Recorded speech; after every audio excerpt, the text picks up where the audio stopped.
What if I were to suggest that you play a key role in the awakening world? And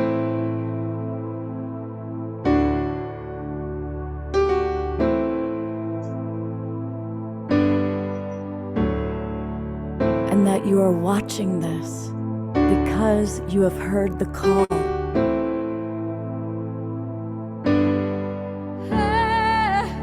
We can start right now by opening our hearts and minds.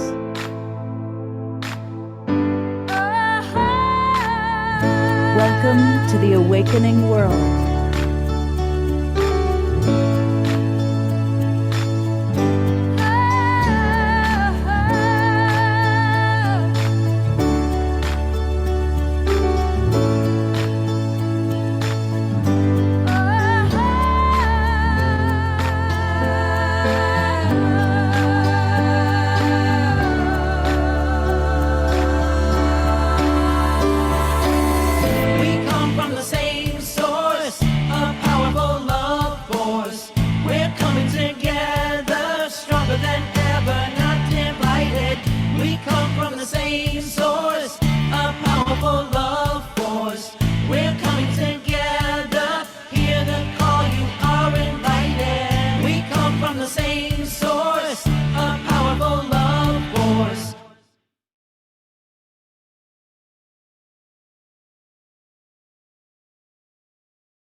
Good evening, everybody, and welcome to The Awakening World. I'm Love Coach Scott Catamas from the Global Peace Tribe, and it's been an incredible week. It has been a week of world unity, over 200 workshops, seminars, lectures, presentations, everything that you could possibly imagine from people coming all around the world. And so tonight, for the fourth year in a row, the Global Peace Tribe is celebrating World Unity Week. We kind of kicked it off last Saturday night with an opening ceremony, and tonight we're kind of closing it out. They are just completing their closing ceremony, and then a lot of the key people, Ben and Becky and Jon and Sommer, are going to be coming on over into our Zoom room to share some of the highlights of what took place. So it's going to be a really fun show. And we also have, now we're kind of completing World Unity Week, and we're looking forward. We're looking ahead to the 99 Days of Unity. And our special kind of keynote speaker is Kurt Johnson. And you've seen Kurt on the show before. He does so many things. He's an editor, he's a scientist, he's an author, he is a master networker. He is the person who kind of organizes and coordinates 20 synergy circles that are made up of a lot of the evolutionary leaders and you. And we're going to hear from Kurt about what 99 Days of Unity really means and how we can move forward this summer. And for those of you down under this winter, in collaboration. So we've got Kurt with us. And then Janice Hall, we appreciate you very much, Janice. And you've brought Uncle Bunna with us.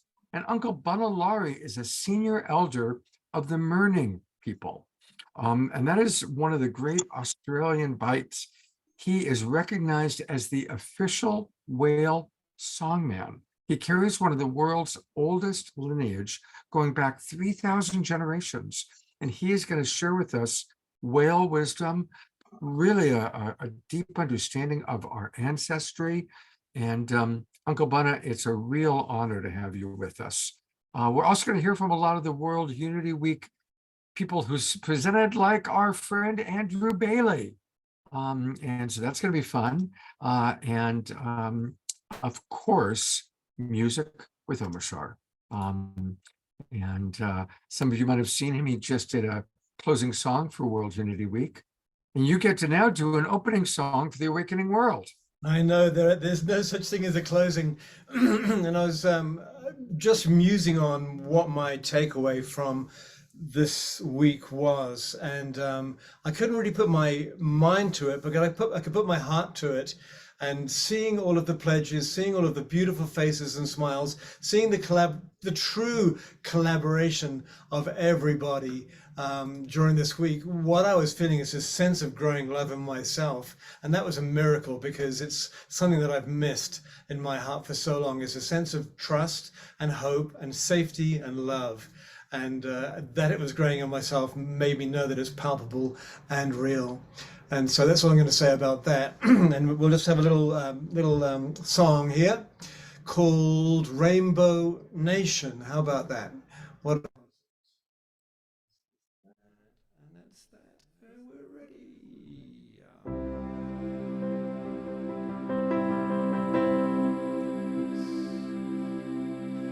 We are the heart of our world, the light in our world.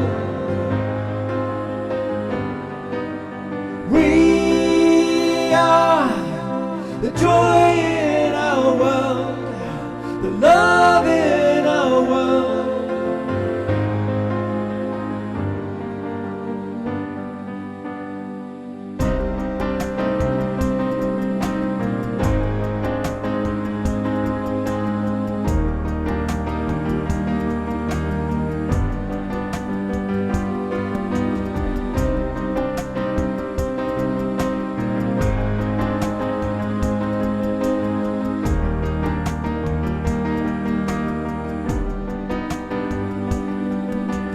We are gathered in this nation, raising frequency, raising vibration. Hearts are open, hands together, loving each other, sisters and brothers. 'Cause what we are is life in form, and light in form will lift us all. So don't give up on walking tall. The time is now, so heed the call, and wake up to the light of this new day.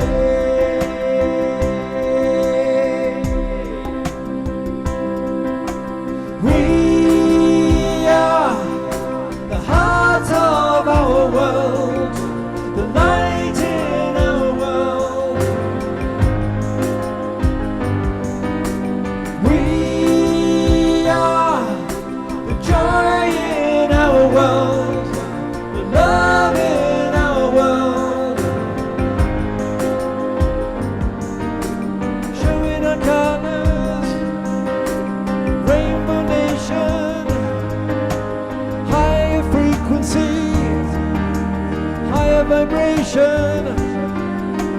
Minds are open, love is flowing, lifting each other. Yes, we are growing, because what we are is light in form, and light in form will lift us all. So don't give up on walking tall. The time is now, so heed the call, and wake up to the light of this new day.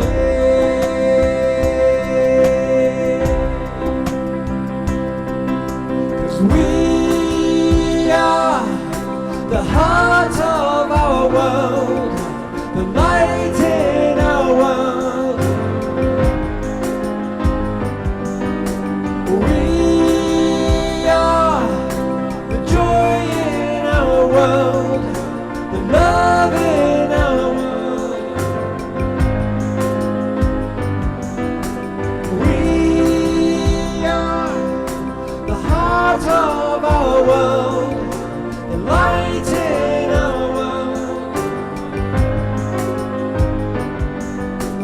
We are the joy in our world, the love in our world.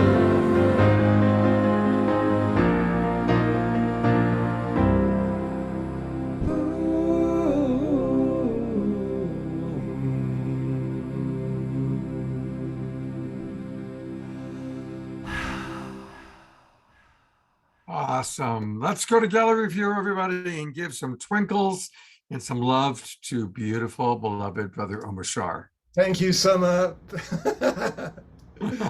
Right? We got Sommer Joy and Andrew and Karen. I mean, I they know we are are the great light in this global world peace and the love drivers. in this world. Thank you. Wow.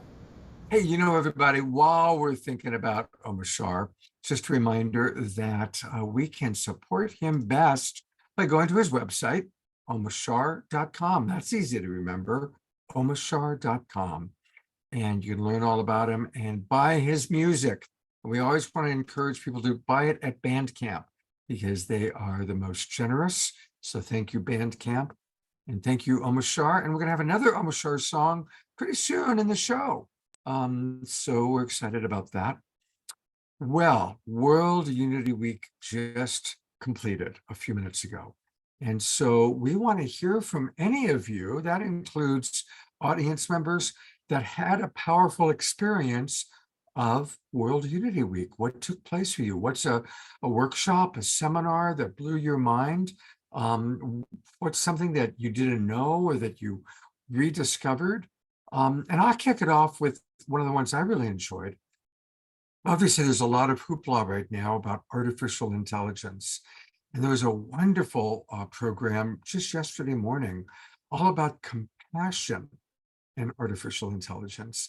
And they actually had, you probably have seen Sophia, the robot, and her creator, David. And it was fascinating, really learning all about kind of the process of creating this incredible, amazing artificial intelligence being that looks and has facial features and what she can do and what she can't. And it's total Star Trek. And I'm a big Star Trek junkie. So that was one of the things that I really enjoyed.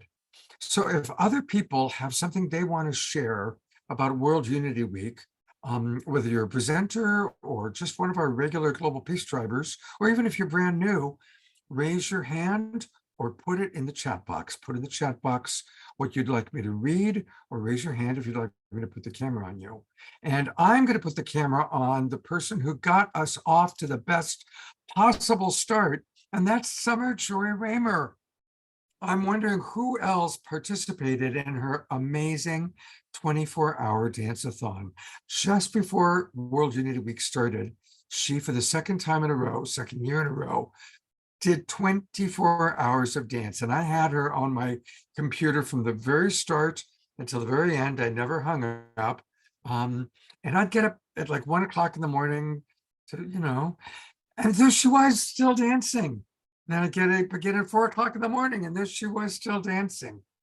And I really appreciate some of you who did come in and dance with her. And there were people who came in and danced with you early in the morning. So Sommer Joy, I'm turning it over to you. Tell us about your experience of this week. Well, I want to start by honoring the artistry of this. Isn't this amazing? It looks like a Kara Stonehouse. Yes, she just shared it like moments ago in the sort of continuation ceremony. She shared this with us, and I just really want to honor her incredible artistry and also just way she held space throughout World Unity Week.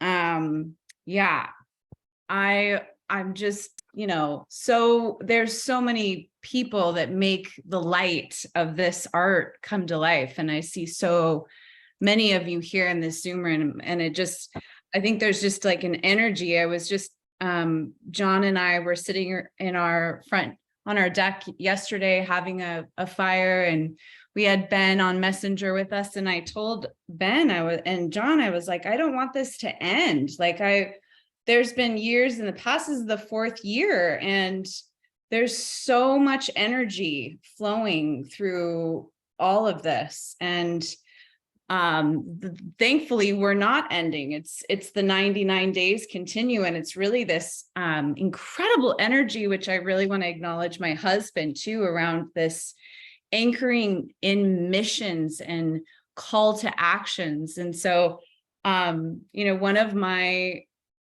wild, crazy call to actions was to dance for 24 hours. And it has unfolded this amazing emergent beauty about connecting with the stars and the patterns of 99, and this, blossoming of recognizing the medicine woman that I really am, and also how much I love to help others do that in what it is their, edges are of what their wishes are for the world, and doing that from what I call the Garden of Joy. And so there's so much energy that comes in that space. And there were many people that are in the Zoom room. Dana, that is here. I think she's here. Andrew was with me. I just want to call out those of you that came in throughout the 24 hours. And even for like Scott and Karen, who runs the hub, like she would tell me that she was there in the room and sleeping. And I felt those even that weren't dancing, but they were present. Their energy was a part of it. And it was this, beautiful, sustaining energy that was the dance that, completed a week ago today. And there's just going to be a lot more of that in this space that I'm co-stewarding with Heather Elizabeth. Every 9 days, we're going to be offering little tastes of that 24-hour dance and making a momentum up to another one that we'll be offering just in the beginnings of what will be Peace Week in September. So yeah, you just, when you feel the call, like you started the Global Peace Tribe, right? You just never know what's going to emerge in this amazing new Earth rising. So Kristen Michaels just asked a good question. How did you dance that long without just being exhausted? How did you handle food and your body and all those things? Oh, you just make it work. When I think for any of us that have, I just, so many of the people that held the space, I don't think my husband slept much all week. Ben Bowler, many people don't think there's 10 Ben Bowlers and, 20 Becky Suziks. I don't think that it's, it's crazy as it may seem. There's so many people that are like connected, which I would call the holo movement. And a taste of what's coming is, I think we limit ourselves more than we realize. And there's a lot more energy and life force energy, especially when we're listening to the deepest calls within, that there's energy there when we, meet that person that is going to, Omashar was just talking about how he wants to meet someone to work on his record. And when you meet that person, right, it's just like, it opens up energy and possibilities. So, I prepared myself for it energetically, physically, spiritually, but it was really a deep, intuitive listening experience. So I don't know if I really answered it, but. Well, you gave us a taste. I'm imagining it must have been a spiritual experience. Did you have any kind of a, come to Jesus moment? All the time. That's kind of the story of my life. I'm a very, very spiritual person, Scott, and I'm deeply, deeply listening all the time. And, in those really, really later parts of the night when it was dark in my backyard and Jon had lit our fire and there were a few people in the room, there was just these like deep, intimate, but beautiful exchanges with people that were like in the 12th hour, that I felt like the Great Mother in the music, making eye contact, dancing, and just feeling kind of this connection to everything that felt like life was saying yes, yes. Yes, deeply spiritual. Dana writes, we are superhuman. And Maureen writes, passion equals energy amped. And Reverend Jeffrey writes, dance our Lovolution into the world. Yeah. Well, Yeah. behind every superwoman dancer, there does tend to be a great man. And so I want to bring, he's paddling up in the magic canoe. He's putting down his paddle, is coming ashore. Perfect. Yes. So I Yes. got a bigger paddle. As the week unfolded, I realized I was going to need one. She got one. The canoe's getting pretty big, John. Oh my God, lots of room. Everybody's welcome. Summer is amazing. She is spiritual. And it's that sacred yes. Yeah. She You gotta did it. listen. She was going to do it. And she did it. And you're listening. I mean, so much of what you're doing as well, and inviting others. There are catalysts among us that are inviting us to radically collaborate. And I can see many of them in this room. I mean, Scott Catamas, you are definitely one of them. This fine, generous, like there's always, your circle always has an opening for more. Kurt Johnson, these people, Janice Hall, like I just think of these people and I'm just like, they're so catalyzing something that you want to care for, you want to be a part of. Ben Bowler, I think he just turned into the holy cow. I saw Andrew. I mean, these people, and I think that I just feel it's so important that it isn't just about praising or putting anyone up above anybody. I just really feel we are all a reflection of each other, and this is all possible within us. And I feel that's what the Magic Canoe is inviting us into, this belonging, to helping each other find our way home to a really beautiful place, For me, there's an important distinction I call authentic recognition. This is not about praise. This is really people that are willing to sacrifice. How many times did Kurt Johnson's name come up in that last session? That Kurt put the word out. That means he took the time from something he might have wanted to do for himself and did something to make other people's lives better. That's true of Janice. That's true of you, Scott. That's different. This is not a place to just praise. We need authentic recognition. And when we're doing that, we realize that things turn out different, but making space for that. So I'm so glad you had Kurt there. Just seeing him makes me smile. It was so sweet, Kurt.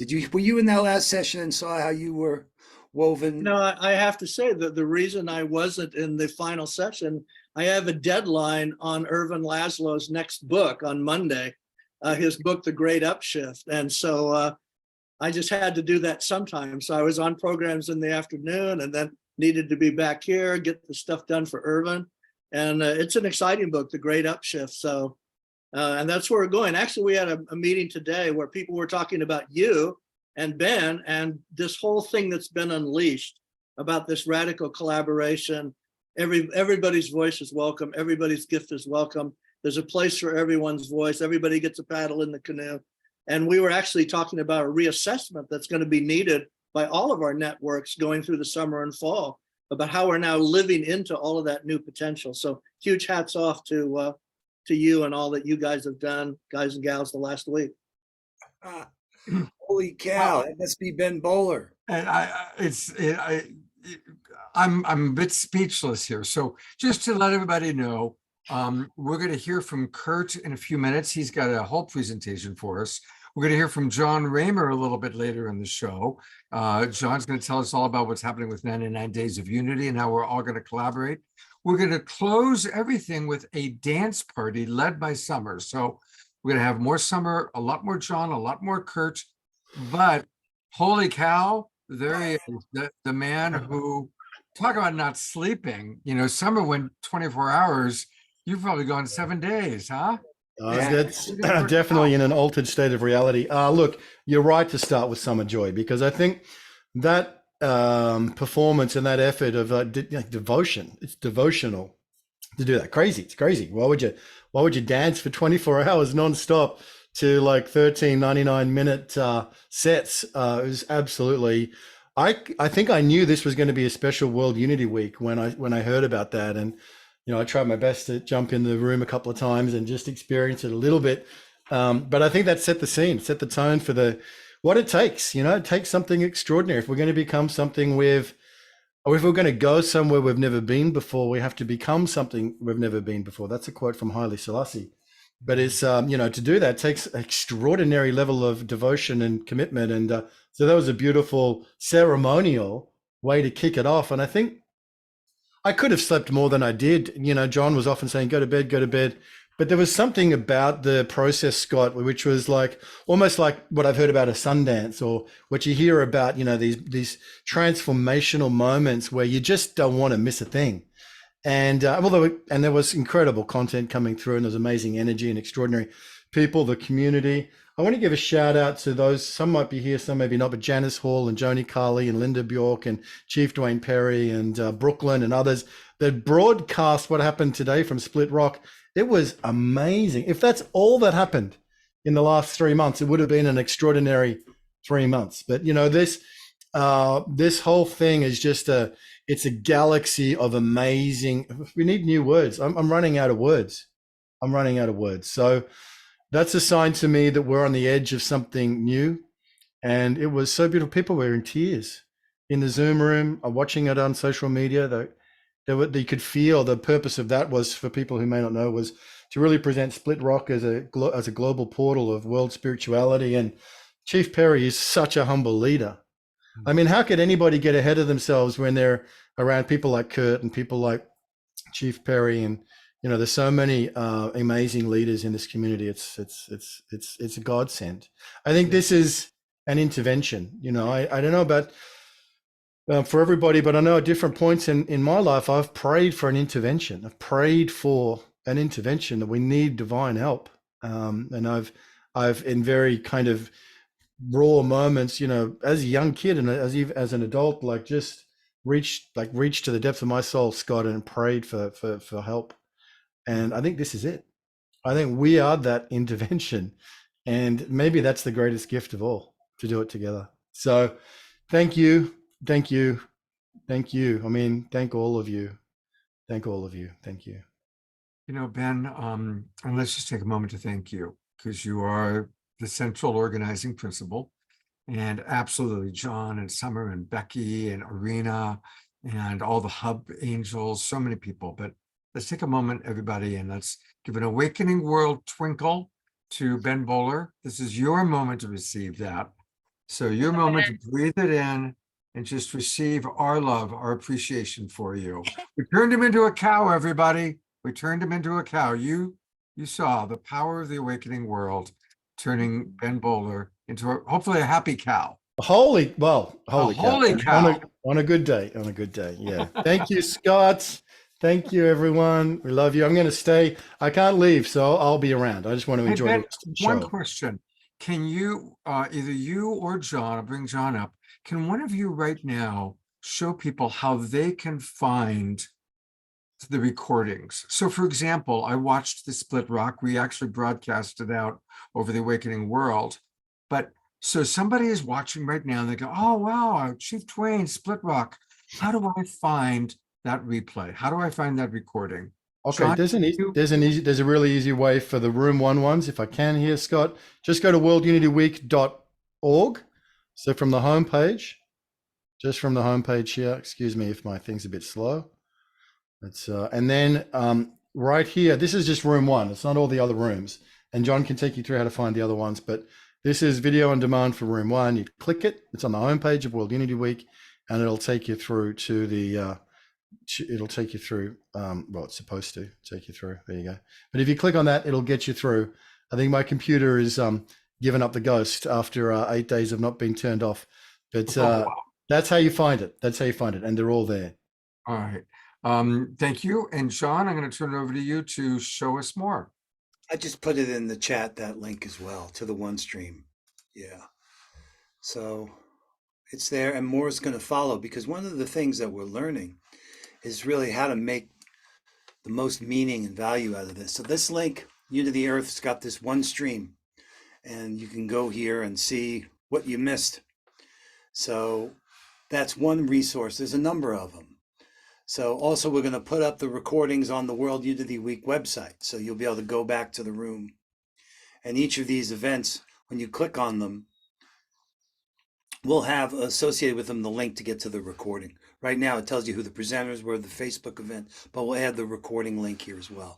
And the other thing I want to say that we're doing, and you mentioned the AI, Scott, we're going to summarize. We're going to take the transcriptions and summarize those transcriptions and edit those transcriptions. It's kind of a different pattern how people can gain access. So before they're being asked to listen to the whole session, here, this is what the essence of that session was. And I want to tell you, I've been thinking and using and appreciating this AI, but there's one important thing. It came out of my mouth today. I wrote it down. I think it's the name of the paper. Is AI doesn't care. AI doesn't care. And you know how I know? I asked ChatGPT. How would ChatGPT describe that phrase? And it's really important that we get that distinction, because we're all in a situation where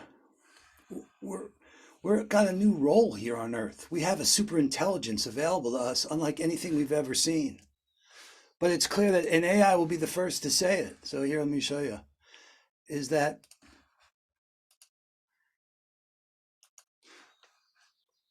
AI can make decisions based on data, but does not care about these objectives in the way that humans might care about their goals. Right? AI operates purely on logic, algorithms, and the instructions provided to it. This is what's uniquely us, our caring for each other and for our world. Now, this super intelligence is incredible and it's powerful, and we could use it to articulate and be aware of what the collective intelligence of the world has been thinking. But I'm convinced that World Unity Week has a lot more value to be gained from what just happened there because of this new set of tools. And Scott, you pointed me to one, right? Take a transcription from a YouTube video, tell it to automatically summarize into 5 points. It's genius, guys, but it doesn't care. And our role, we get beyond the words. So I'm really inspired by what we've just done, but that's only beginning what we're about to do. So we want to encourage everyone to think about how you can use this period of time as a catapult for you and your work and the work of each other. Like Omishar looking for a record producer, or Scott wanting to triple the volume of the audience, the size of the audience by September. This is the idea of 99 days of radical collaboration by teaming up. So Tamsin, if some of you have seen her work, she's amazing. She's going to be guiding us. We're all doing a radical collaboration on radical collaboration. I want to show you a little bit when you're ready, Scott. I know you. Yeah, what I want to do is do a little more celebration of World Unity Week, hear from Kurt, and then we're going to go to you. I'll pop the agenda. You weren't here for the pre-show, but I'll send you the agenda. John's going to show us how we're going to move forward. And I want to hear from some of the other people that were involved in World Unity Week. I noticed that some of the room stewards and people that did things have joined us. So if you were a room steward and you want to share World Unity Week, raise your hand or send me a message, and I'll call on you. And I'm going to call on one of our favorite Global Peace Tribers. This is Bonnie and Roger. And I see you've raised your hand. What do you want to share about World Unity Week? You got to unmute. Yeah, I did. I think I did. You did, Roger. Yeah, there was a couple of things, but the one that stood out was the talk on love, and love and equals abundance. And I go, that was really hit home for me. There was some of the meditations really too. They were really good. I love there were some good meditations. I think they came out of the Portal to Ascension room, and yeah, excellent. There were good stuff. And I also the one yesterday with Matthew Fox. I think Kurt Johnson was involved in that, and it was really good. I really loved those discussions. Yeah. Great. All right. Well, thank Yeah. you. AI was interesting too. That's the people need to wake up and pay attention to that, I think. We're going to do an entire weekend of shows about AI. I'm collaborating with Deborah Giusti, Jonathan Robinson, Ismail Perez, Adam Apollo. We're going to do a whole weekend of August 19th about AI. So that's going to be kind of the awakening world extravaganza, if you will, to explore about it. But I really thought that the workshop or the presentation yesterday was quite interesting, really looking at, okay, can there be compassion and what's it going to take? And obviously it's going to take programmers that are compassionate to program the robots, the AI properly. I will later on show the bandana. Jasmine Bear is right now. But Yes. she's looking forward to the bandana that you sent us. Thank you, Bonnie and Roger. You're welcome. Right. Andrew Bailey, I'm going to call on you. Andrew, what stood out for you in World Unity Week? Well, are you hearing me? We sure are. Excellent. So yeah, wow, what a phenomenon. And as I think you know, I was on a race to get my teaser made for the In Search of the Future movie, which I got done on the 21st on the solstice. So that's beautiful. And we've got that's available for, and many of you on this screen right now are in this film. It's just a tiny little sampler. It's gorgeous. And the other thing we did, and Connie sends her love, her son's getting married tomorrow. So we're in Aspen, Colorado at a friend's home. And I think we presented 3 times or 4 times. I'm not quite sure. It was almost a blur. I did get at least an hour and a half sleep this week, if I recall. So I'm not as bad as Ben. And completely phenomenal. And it was just, for me, the highlight, strangely enough, was the privilege of getting to be with all of you, presenting with all of you, leading a meditation to the wormhole at the center of the universe, which I didn't know we were going to go there. We suddenly emerged through a pixel at Planckian level, and here we are. So it's been quite a week, as you can imagine. I was also going through an outrageous, contentious thing with my kids, which is a whole explosion from a divorce of 20 years ago. And quite extraordinary. So it was a crazy, crazy, beautiful week. And started out down in Loveland, Colorado at Sunrise Ranch with wild storms and thunderstorms and flash floods and really intense, and ended up here at 8,000 feet. I'm looking out of the window here at Mount Sopris. The sun is about to set. It is so gorgeously, divinely beautiful. That's been my week, friends. Fantastic. Well, we don't have time to show the whole trailer because it's 10 minutes long, but we're to give people a teaser of the teaser. Here's a little bit of what Andrew's been working on. And of course, when the whole thing is done, we'll have an Awakening World showing of the entire film, but let's take a look at a taste of it.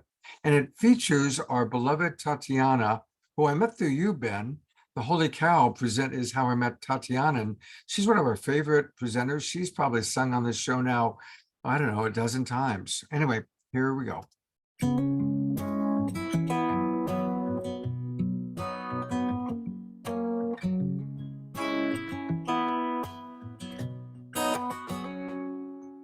The world is changing, the world's on fire. I want to do my part to inspire change. So deep is our crisis now that there's never been a time like this. I think all of us know that our world is fraught with escalating crises at almost every level. I've been asked a number of times whether or not there is a reasonable likelihood that the extraterrestrial civilization will intervene in some way to try to save us from ourselves. Wow, our planet is in crisis. How did we get here? You know how we got here? We forgot to honor each other and the sacred. We forgot to honor the truth of who we are. If you're viewing this, this is a divine appointment that you have to view whatever time and any moment it is that I'm sharing this fire with you. Because this heart fire is the time that we come back. So I am just so excited to be thinking about the next period of time. 5 years, 10 years, 20 years, 30 years. We are living through this most auspicious and extraordinary moment. We have been living for 5,000 years under the rule of the lowest common dominator. And of course, that means that the rule of gold has overruled the golden rule.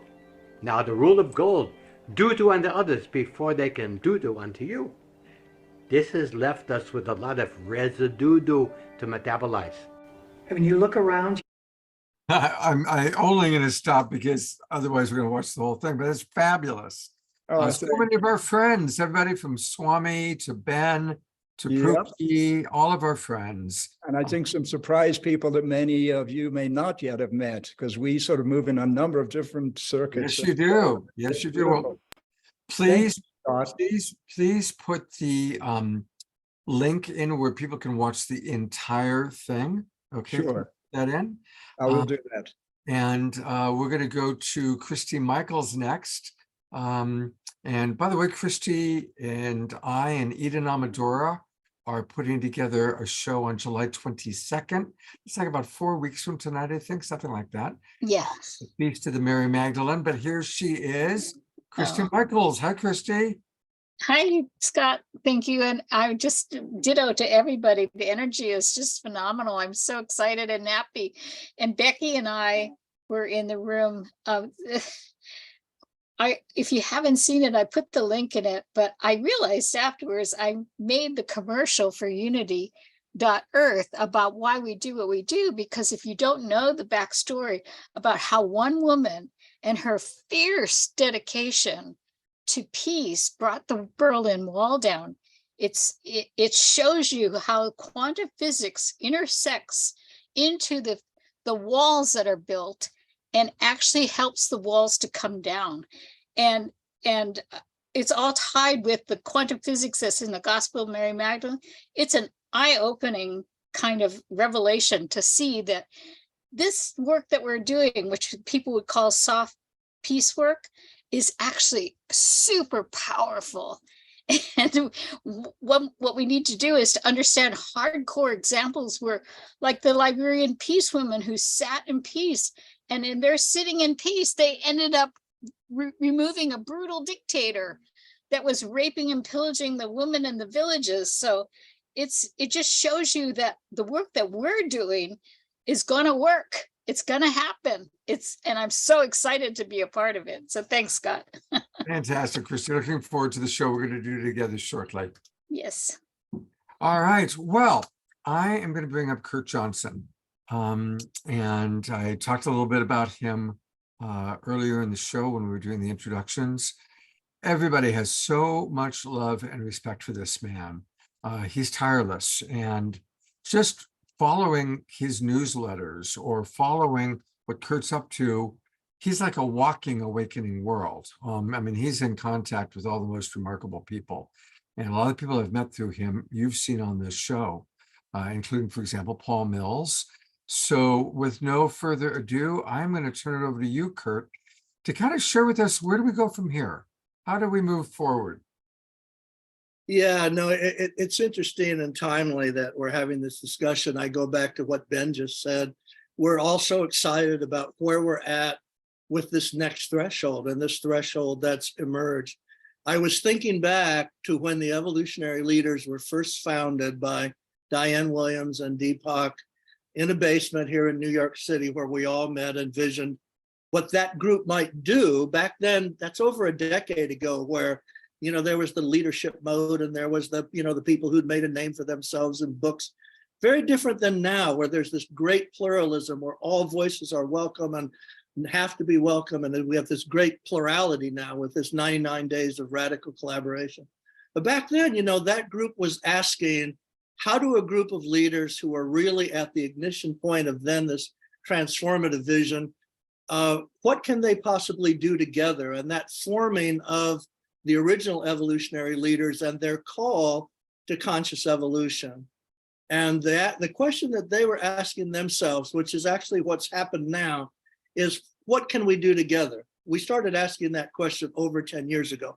And I think all of you know it was tough getting there. It's been a tough road for all of the abilities that we seem to have now with synergy. And like Sommer was saying, with this energy of doing stuff together is an emergent thing that's happened, particularly just in the last number of years.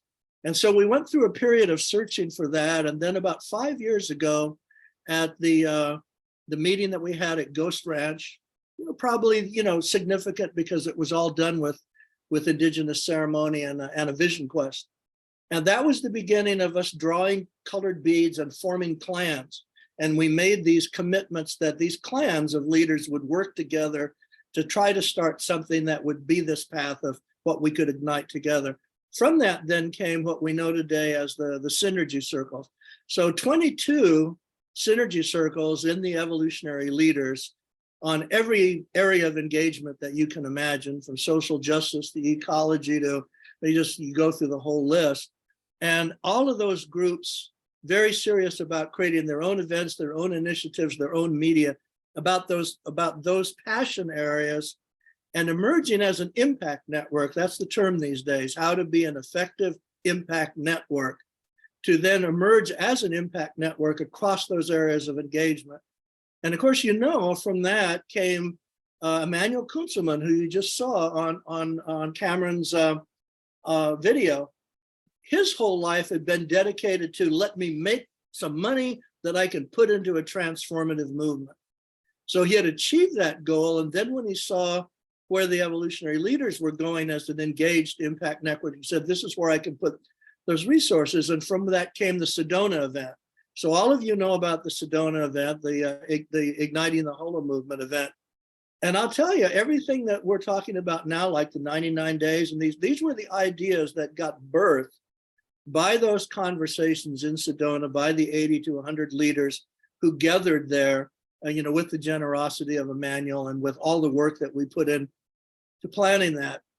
So what's exciting now, and it's incredible that before I came on the show, I said, I'm just going to make a list of the initiatives and really powerful initiatives that are out there already, even just from within the EL community and other communities. I had to stop at 20, that there are at least 20 major initiatives that have their own programs, their own infrastructure. Just to name some, the Holo movement, World Unity Week and the 99 days, the Upshift movement, pro-social world, you go through the whole list. And the excitement that Ben was pointing toward now is this challenge of what we're able to do together to build that network even into a more impactful impact network. So even this coming week on Wednesday, there'll be a meeting of all of the people that Emmanuel's reaching out to advise him about the structure and direction of the Holo Movement Initiative. And we'll be talking about where that goes. Diane and Deborah and I, and you think we met today, and I was joking that, 10 years ago or more, it was in Deepak's basement in New York about what the evolutionary leaders might even look like. They didn't exist then. We were talking today about how the evolutionary leaders as a circle, because there should be nothing about us exclusively. The synergy circles aren't exclusive. They're involved with everybody. But really that we're going to have to reassess now how we serve that, how we water that plant, how we feed that fire, how we wait at those tables. I sometimes look at my job as coordinator of the synergy circles as been waiting on 22 tables simultaneously. And we've also talked today about, there's so much excitement about all the areas where we can engage. We're going to really have to talk about new models now of how all of these networks can work together simultaneously. So the canoe is real, the paddles are real, everything that everyone's excited about is real. Everybody is already taking that type of responsibility.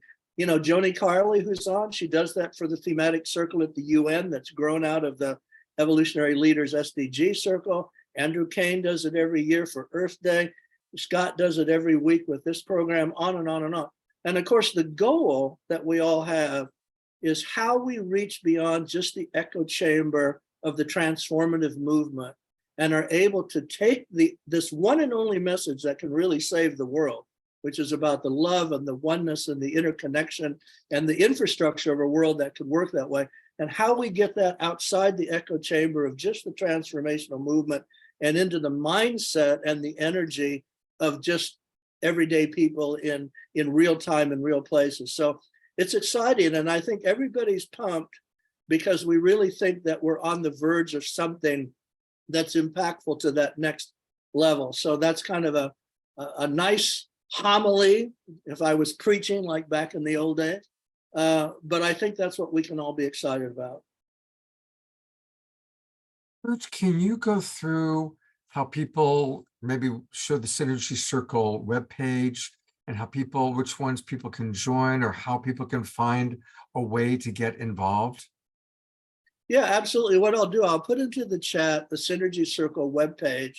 There's also a newsletter that we do that's very elaborate and very nice that tells what everybody is doing. We're just working up one now that's post-World Unity Week and post-Sedona, because the Synergy Circles now have enrolled as hold-ons in the Holo movement. There's over 20 projects from the Synergy Circles that have registered as hold-ons. I have no idea how many other hold-ons from people that aren't in the Synergy Circles.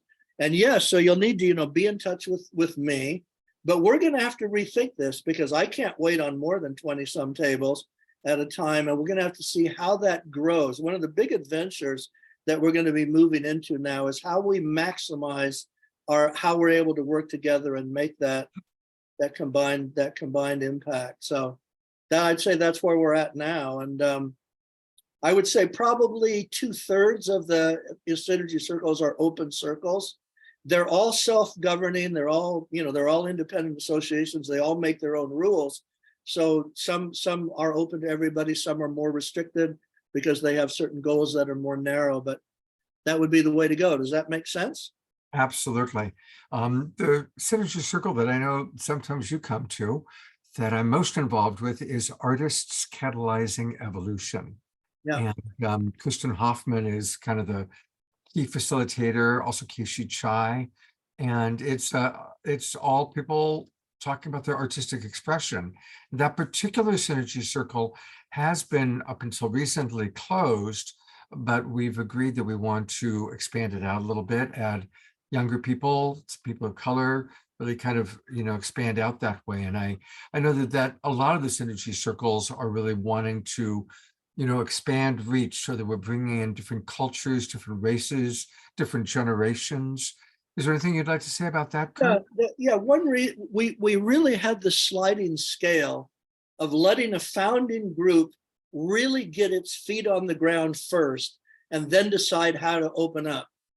And even if we then had more than one group that had a duplicated passion area, or we had just the reality of more than one inspired leader, we said, just set up several, just turn everybody loose. Don't try to cooperate too soon where you're going to argue among yourselves. We're going to do what you want or do what you want.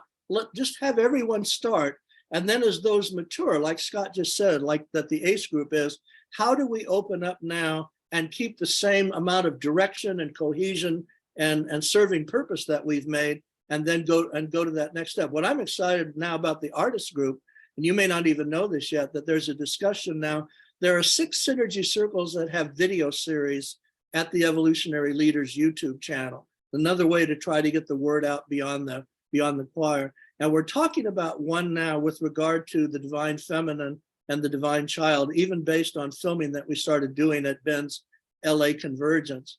And in talking through the Synergy Circles about who would be interested in stepping up to that, the media circle, the yoga and spiritual practice circle, and the artist circle saying, wow, we could really do something with this message of the divine feminine and the divine child. It's interesting. I don't know how many of you saw Jude's program today on the divine child, but what a dynamic. Let me just say one more thing, because I need to say the thing that inspired me most, and it was the reason that I was actually gone part of this afternoon, is that I was at the IONS conference on consciousness beyond the brain.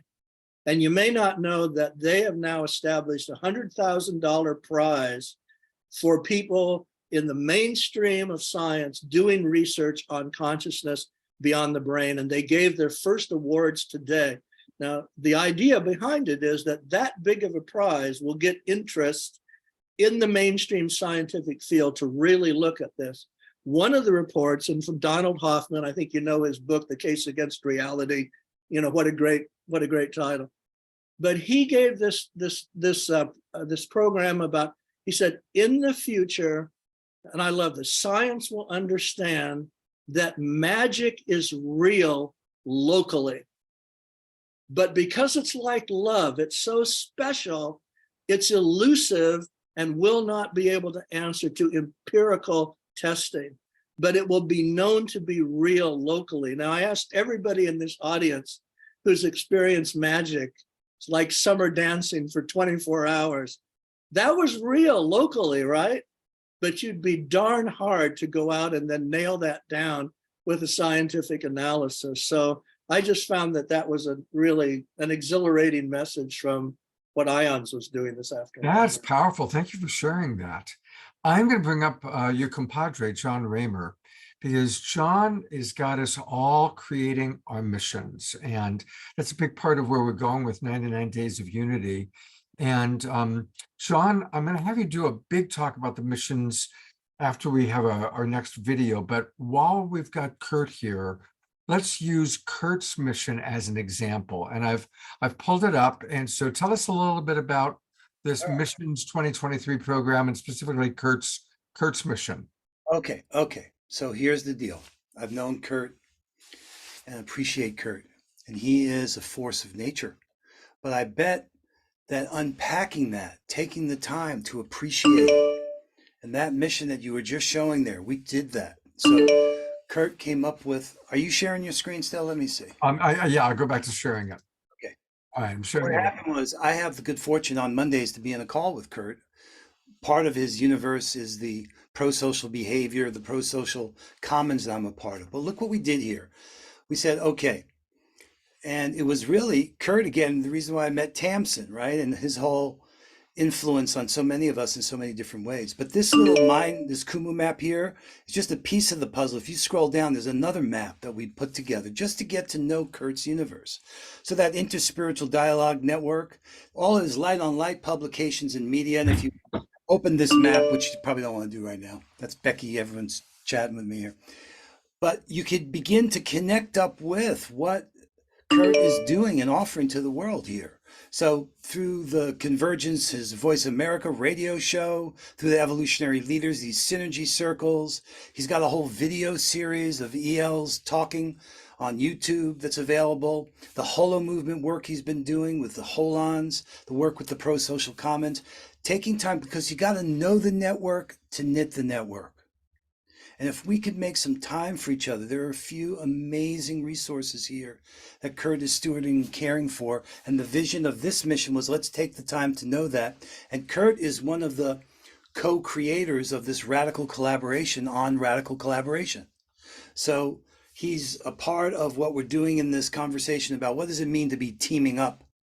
What does teaming up really mean when you get right down to it? And how do we avoid the silos here? We don't want these missions to become more silos. So we've been working creatively on how to avoid. We've been down this path before.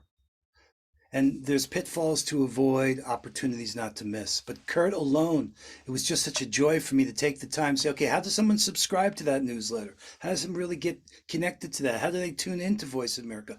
If you follow that, you will learn how to do that. That's what that map is intended to do.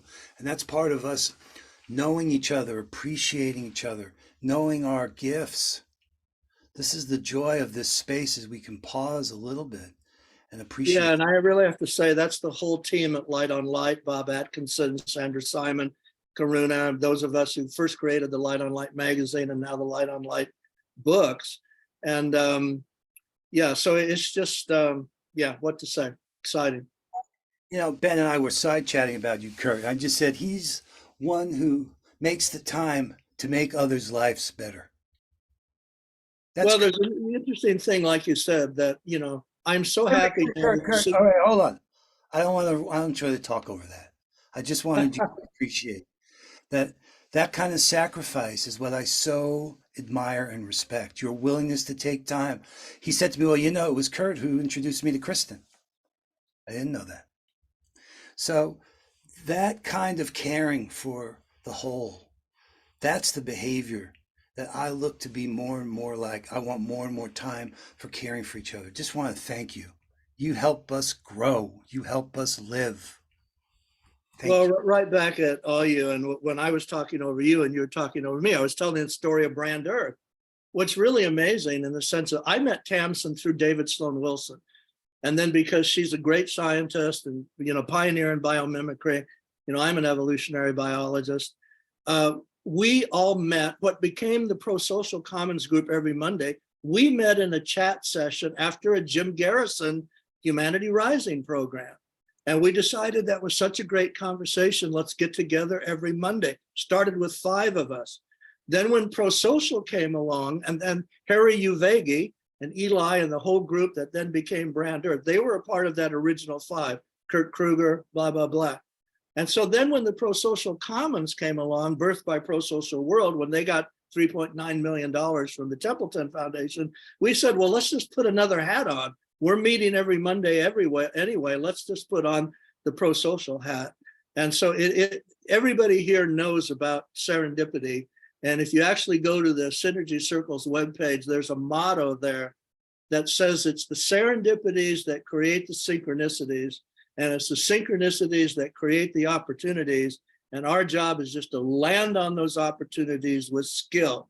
And that's what Jon has done. That's what Scott does. That's what everybody does, is you've allowed that magic to happen. Then you've identified the opportunity, and then you've built on that skillfully. So you've built the canoe, and Scott's built Awakening World. We could go through the list of everyone here, that everybody who's followed that path, and that's magic. So these are tales of synergy from the Magic Canoe for me.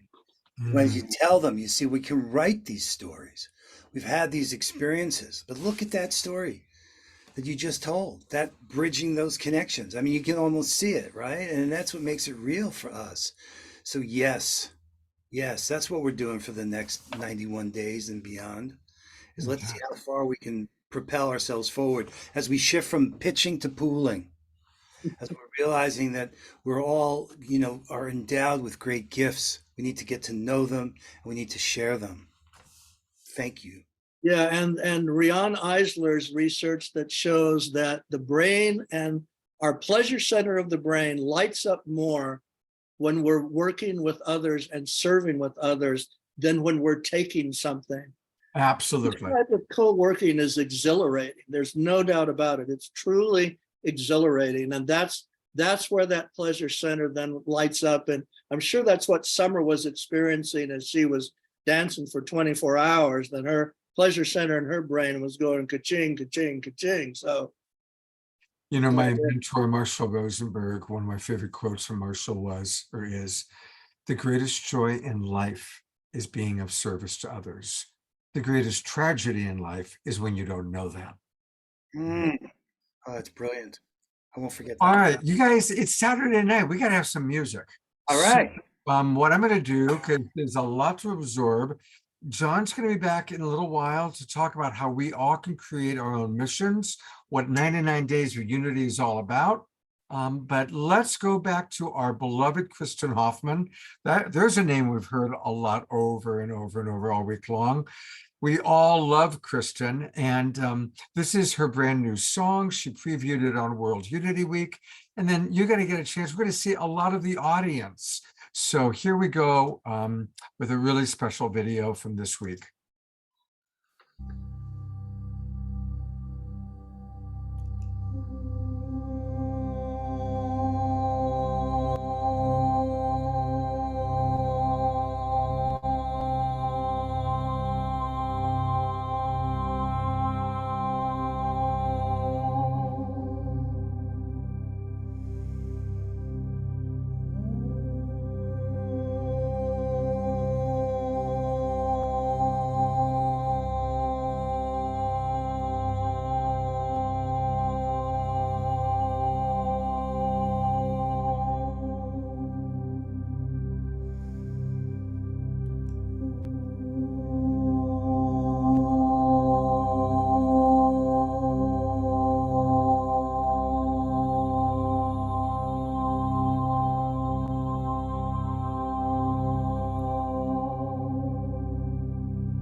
we dance in that love and laughter.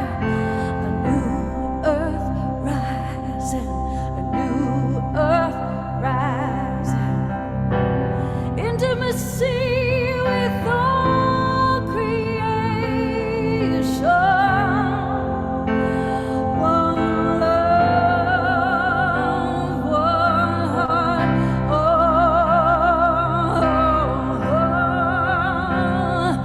brother, there's a new earth rising, a new earth rising.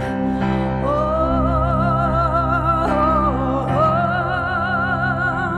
sister, there's a new earth rising, a new earth rising. We are all here now, we are one with all. There's a new earth rising. Everyone's heart is softening, reclaiming their innocence. A new earth rising, where all the tears are held and cared for everywhere.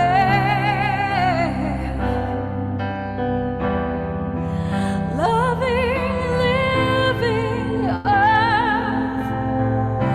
All it takes is trust. All it takes is trust. Oh,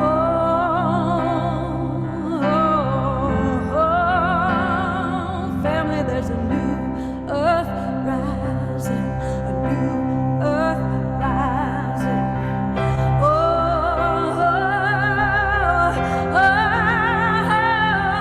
There's a new earth rising, new earth rising. Sisters and brothers, humans, trees and rivers, trees and those rivers. Oh, love is Lord, abundance, generosity, and gratitude. It's difficult to encapsulate it all, but we do our best to call forth the heart. We're anchoring the feelings of gratitude.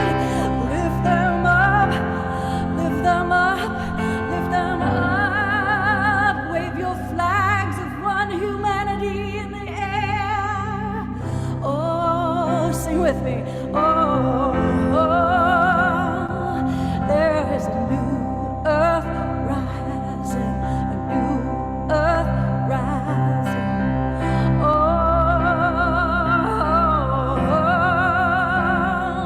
Gary, there's a new earth rising, a new earth rising. Oh, Sommer and Jon, there's a new earth rising, a new earth rising. Oh,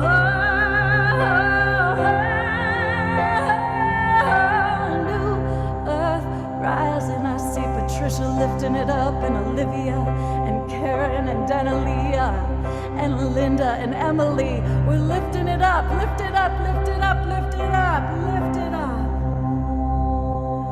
Oh, there's a new earth rising, new earth rising. Oh,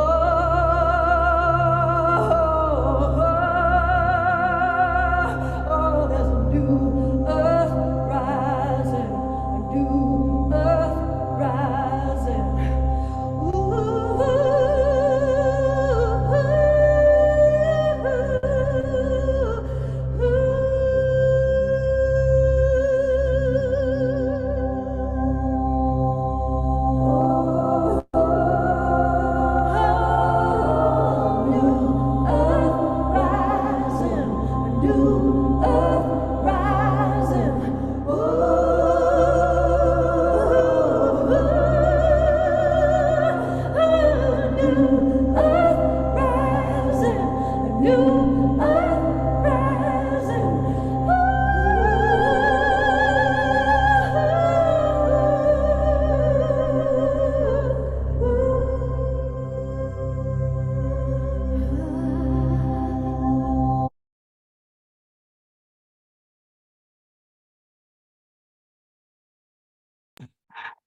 I loved watching all of our Zoom roomers moving and dancing. That song, every song she does is so incredible, right? Oh, God, the woman. Yeah, amazing. Gentlemen, thank you so much. We are going to meet Uncle Bunna. And John, you'll be back after Uncle Bunna to talk all about 99 days and how we do our missions. Earlier, Ben Bowler called out Janice Hall. She's one of the behind the scenes angels who helps make things happen. And thank you, Janice, for bringing this wonderful gentleman up. Tell us about Uncle Bunna. Oh, yes. Well, Uncle Bunna is just a special being in my life. And it's hard to really summarize him, but he is a senior elder of the Mirning people of the coastal country of the Great Australian Bight. He carries one of the world's oldest lineages since the Dugur, the dream time of 3,000 generations. In his youth, he was secretly passed the oral stories, traditions, and languages of his ancestors, and he now passes these teachings on to younger generations. He's been honored as one of Australia's leading Indigenous musicians with his multi-award-winning musical group called Coloured Stone. And he's been recognized by his elders as the whale songman of the Mirning people. His Mirning family are the whale dreamers of the world's greatest whale nursery and sanctuary, which he tirelessly works to protect, now in great grave danger from oil drilling, which he'll tell you about, and which I long to have you all support. They need help, they need financial help to battle this huge battle and save these whales. Excuse me. The whales are crying out for protection, I mean, literally, and they're in jeopardy. And the whale people hear this. We need to learn to hear them as well. They're ancient, they are wise, they are sentient. These beings are calling for us to help, because in helping them, we help the planet. They hold some of the most ancient secrets of this planet. So in order for this new earth to really rise, we have to really work with these sentient beings. We need to learn their language. And Uncle Bunna is one who can help us do that. So with that, I would introduce you to my dear brother, Uncle Bunna. Uncle Bunna. Excuse me, I've been up on the mountain with Chief Perry and been in the vortex of the Tahitiwi, which is the Split Rock Portal Mountain. And so I'm still in an altered state of reality since that auspicious occasion that I was honored to be part of today. So with that, I introduce you all to Uncle Bunna Laurie. But you got your mic on. I mean, there you go. You can unmute, sir. Unmute. There you go. Unmute. You unmute, Uncle. Where's Tony to help you? Tony. While we're waiting for Uncle Bunna to unmute, in all my enthusiasm to bring him over, I did forget to go to where we can all buy Kristin's album. So I'm going to do a quick little plug for that. And this is the best place. There we go. Oh. Okay, just 1 second, Janice. So go to kristinhoffmann.bandcamp.com. kristinhoffmann.bandcamp.com, and that's where you can get her album. Let's all buy it. Let's all support her. And you know, she's got it set up so you can pick how much money you're going to pay. I paid $11.11 for mine. I want to encourage everybody to support Kristin. Get this amazing album that she spent 7 years working on. And we all love Kristin. She's, of course, such an incredibly important part of World Unity Week and of the Global Peace Tribe. And I think Uncle Bunna, with the help of his friend, now we can. Hello there. Great. Don't let him touch anything. I'll say when you on my morning language means hello, welcome, greetings, and you know when you get to understand that, you get wisdom, you get knowledge, and that's in our language. We have lots of our words meaning lots of things. So Gunmanyera is our tradition of sharing everything with other people, and neighbors and clans, and even the whale. So the whale is it's a family. It's a family responsibility and duty. So this is why we've been, our people have been looking after country and caring for country for over 65,000 years, and that's why that ocean right now is still pristine, because of our elders and what I've done. I became an activist as well, and also I'm a original founding member of the Aboriginal band Coloured Stone, and we have an important message in our new album called Poison Planet, and in there you can get that through Coloured Stone Official on Facebook, and it'll tell you the story about what are we going to do something about the poison planet. So we do that because we know that when we walk on our beaches, we're going to pick up plastic and rubbish and everywhere, and definitely this our world, planet Earth, is very important to us all human beings, and not only human beings, but to everything that lives in the sea, because that's a whale's home, and that's the only survival they have. If you can find another planet that's got the ocean, well, then you're going to have to transfer and transport all the marine life to that planet, which is probably 7 years away. 7 years to return back, then you have a big vessel. But look, but the most important thing now is that I've been doing. We've beaten off four oil companies, and it's been getting really hard for us. And we've been trying to get World Heritage listing for year after year, and everybody's not saying anything, because what we're afraid of now is, because now that we've beaten off Equinor, when we went to Norway and told them, then they withdrew their we told them, you're not welcome to our country, withdraw their license, and they did. So we know that they're going to keep coming. We're going to keep coming, and they can't do that to the ocean, because ocean is the number one resource of water.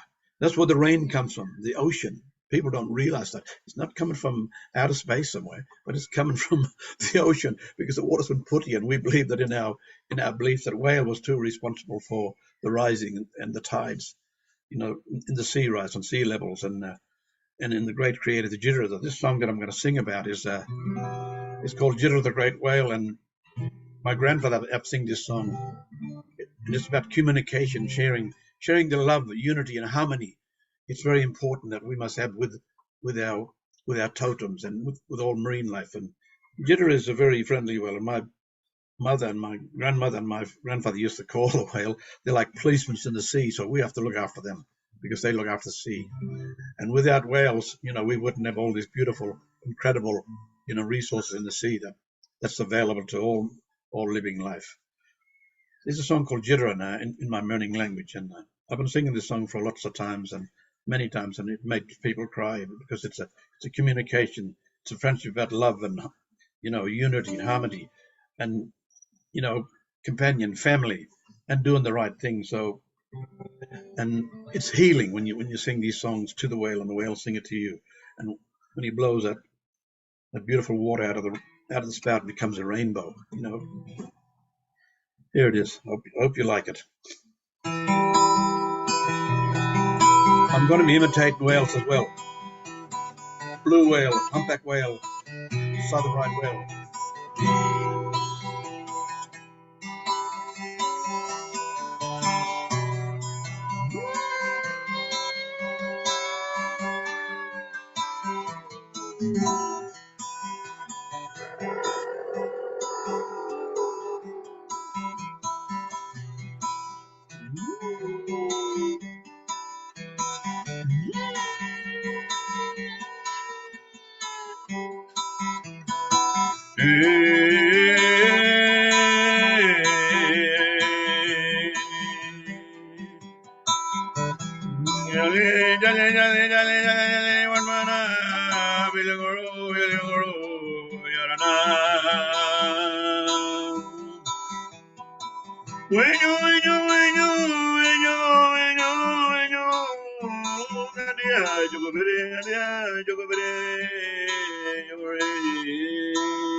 Thank you so much. Let's go to gallery view and give everybody some twinkles for this beautiful man coming to us from down under and representing the incredible work they've been doing for so long. And Janice, can you tell us a little bit more about the organization that you both are involved in?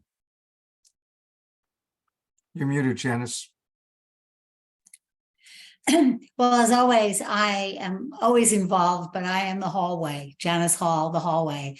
So I'm just the channel, the connector from Uncle Bunna to you and his people. I think it's best for Uncle to tell you how you can support him and what is their next steps in fighting these big oil companies that keep coming back, because there's no time for this fight anymore. The whales are being destroyed all over the planet. Although something good that just happened the other day was that Iceland has put their foot down for this, the big company that was allowed to still kill whales. And so the whales are rejoicing that now can go through and around their migration path around Iceland. But let Uncle Bunna tell you more specifically what they do and what they need. Okay, Uncle Ben, and I'll also go to the murning.org website in a moment. Yes. Yeah. All the birds are singing right now.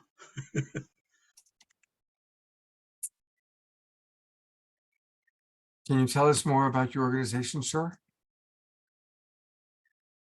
Relationship? No, can you tell us about the Murning Elders and how people can financially support you and your next steps? What is it that Like, you're trying to do? we do Like, need what's the support. next One challenge? time we wanted to go to Geneva, to the United Nations, because every year goes by, as 230 years of under the thumb, and we have our rights and we have native title right there, but there's a lot of people want to go into the bite because they know there's oil and gas and all that sort of thing, all the resources that will continue to drive this world when they know it's destructive and it's poison. And whales live in the sea because that's their home. Like I said, that's their only survival. And that the whale to us is our family. We have that duty and responsibility as a family to look after them, because we have this responsibility. If you care for the land and the sea, it will always look after you and care for you in time to come. It gives back. You look in the mirror. If you smile, your face is going to smile back. Kindness is like a mirror. It reflects back what it gives. So you got to continue to have that responsibility and duty. You got to become somebody to do the right thing. We try and tell people, like the song album. It took us 5 years to write this song and this album because of the COVID, but we finally got it. It's got a very important message in Poison Planet, our new album. And it says, are we going to do something about it? We are doing something about it. And we need somebody to help us. So the more we do that, it catches a fire, a chain reaction of people trying to educate people about looking after this planet and looking after all things. If you look after your house, you keep your house clean. You must keep your country clean, your land, and surely you have that responsibility and duty, and you must do that. And that we must find a way, and there must be a change in this time to come. There's a time for awakening and time for sacredness, and it's a time for caring and loving and unity. It's time for that now. And the wars is going on, right? It's incredible, and here we are. Nobody cares about our world. Nobody cares about anybody. So We care. I do Uncle care. Bunna, We do care. You're with a group of people right now that care. we really care. We care. But Uncle, if you could, maybe you could give us the names of those oil companies so we can identify them and have an understanding of. We can all do our own research to see. Yeah. what they're Well, the one we doing. just And the you one could we just also beat. maybe tell us the next steps. Yeah. Okay. Well, Saturday, Equinor was the last one we'd beaten off. We had to travel to Norway and to Stavanger, and went to their headquarters when they had their meeting for the next government to come. But we had people in there. We had the Sea Shepherd there. We had Greenpeace, and I just told them straight to their face, "You're not welcome in our country." And I told them, because you're doing the wrong thing. You might brag about going up into the Arctic and digging oil wells and this and that, and then you say you cover it up. You don't. Look at the Gulf of Mexico and the oil there. That's still going. Over 11 years have passed, and it's still leaking, and it's still flowing, and animals and creatures are still dying along the beach for 800 kilometers or more. And you'll find that everywhere. Whales and marine life are dying because there's poison in the sea, and that's why we wrote that album called Poison Planet. And that's, are we going to do something about it? We must do something about it. It's time of awakening. So I'm doing my best, for my elders. My elders tell me what to say, and I'm a musician as well, because I find being a musician too. Also, it's people learn from what you say. It's educating other people. So and I try and do the best I can doing workshops and and Facebook. I'm just learning about Facebook myself, so getting stuff on there, So we've Well, got colors. welcome to this world, sir. Yeah. There's several comments that came in, but I'm going to read one. It's from Ayada, and she writes, Uncle Bunna, thank you. I am both stunned and filled with joy from the extraordinary whale songs you just shared. My heart feels so full knowing that you sing with and to the whales. And he hears back from the whales as well. So here's the website. Here's how we can support him. Go to mirning.org. That's Mirning, mirning.org. And that's where you can get all sorts of information about what they're doing, about the stories from the whales, the albums. You can click for a beautiful story here. It's a really lovely website. I enjoyed looking at it earlier today. This is how we can support this wonderful man. And sir, welcome to the social media world, and welcome to the Awakening World and to World Unity Week. It's an honor to know that you're out there. And thank you again, Janice, for And bringing. also, Scott, just one more thing. Sure. Our music, Poison Planet, is available on through from Universal Music, and also you can find it on Colored Stone Official. And on what, sir? Colored Stone Official. Colored Stone Official. You'll see it on Facebook. You'll see Bunalari Official. You can download those albums like Poison Planet, and we have 10 albums out, and they're all remastered, and lots of good message in those songs about love, care, and harmony, and caring for the ocean, the rivers, and everything. So we write about songs. We're trying to educate people trying to wake them, and like we say, it's a time for awakening and time for sacredness. So music is a medicine, and it's healing as well. So and we believe that, and that's the thing is important. And love, love, unity, and harmony. One of the main things we must not only share amongst humans, but all living life on this planet. We have to be kind to all beings on this earth, because there's, like I said, there's only one planet Earth in this old galaxy and old cosmos. A big thanks to Pam, who just donated to you. So Pam, if you want to put the actual link, I wasn't able to find the donation link on his website, so you're smarter than I am. If you can put the donation link in, that would be great. And if somebody can find, oh great, here is the website. So we put into the Zoom room the website. It's Colored Stone official page. Okay, thank you, Janice, for finding that. And it's also spelled the European way, O-U-R, rather than the American way. Thank you, Omashar. See, we all come together. It takes a tribe to figure out how to support Uncle Bunna, but we're doing it. Thank you, sir. It's a pleasure to meet you. Thank you very much, Scott. Thank you. Very kind.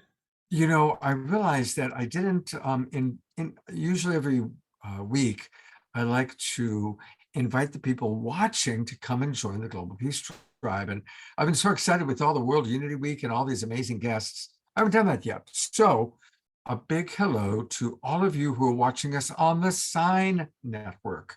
And we go out to as many as 200 groups and pages. And a big thanks to Jon and Sommer Ramer, who are here with us. They're the ones who make that happen. So if you're watching us on Facebook or maybe on YouTube, you might be watching us on the Conscious Awakening Network or Humanities team. Welcome. And you know what? Come and join the Global Peace Tribe. It's really easy to do that. Just go to globalpeacetribe.com, globalpeacetribe.com. You can scroll around, learn all about us. You'll get a free copy of a wonderful book by Deborah Giusti all about activating your soul tribe. And then click register for the new season, and that'll take you to our registration page. And this is a perfect time to register because our new season begins on July 1st, which is next week. So if you register today, you're going to get the links to all of our shows from now through the end of September. We do 3 or 4 shows every week. This week, we on Wednesday night, we put all of our attention on Kristin Hoffmann's concert. This is the show you're watching right now, highlights from World Unity Week and moving forward. And then tomorrow, and you all want to come in for tomorrow's show. We've got Kalina, who was on once before, and she blew people's minds. She's a medical intuitive and a healer, and she's going to provide actual healing for members of our Zoom room. So you want to join tonight. So you get the links to our Zoom room, come on into the Zoom room, and she'll do healings for somewhere between 10 and 12 people tomorrow. And she's the real deal. She's really, really special. I've had a lot of people say, bring Kalina back. And so she's agreed to come back tomorrow. So join the Global Peace Tribe. We do 3 or 4 shows each week. We did a special one this morning where we did a live stream to the Split Rock event. And we have a lot of interesting things planned for the summer, which we'll be announcing over the next week or two. We're going to actually increase the number of activities that we're providing online as we're doing more collaboration with the Twin Ray. So stay tuned, join us. Now is the time to join the Global Peace Tribe. And the best part of being part of the Global Peace Tribe is you get to hear music from Omashar at every show. Yeah. And so with that in mind, I'm going to take it to Omashar for a moment, who's going to give us a little ditty, and then we're going to go to Jon Ramer, who is going to show us how to create our missions and what 99 Days of Unity is all about. But here he is, our wonderful co-pilot, our wonderful brother, Omashar. Hey, buddy.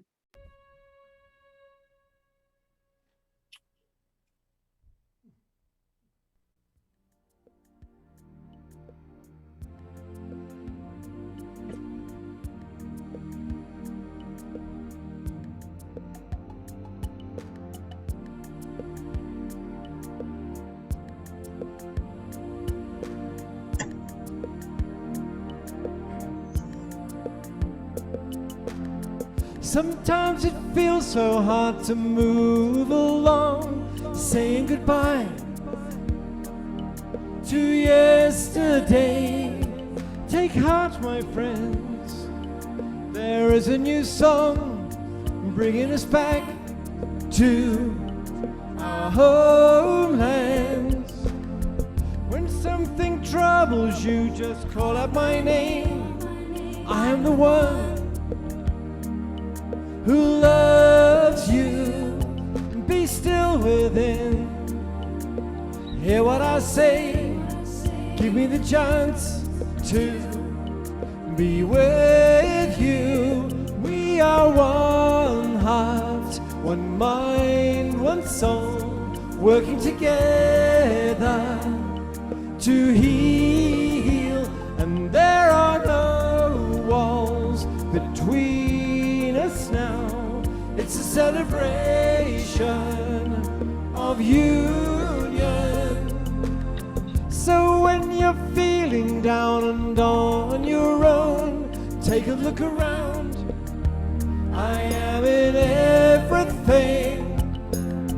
Give me your burden, walk into my arms.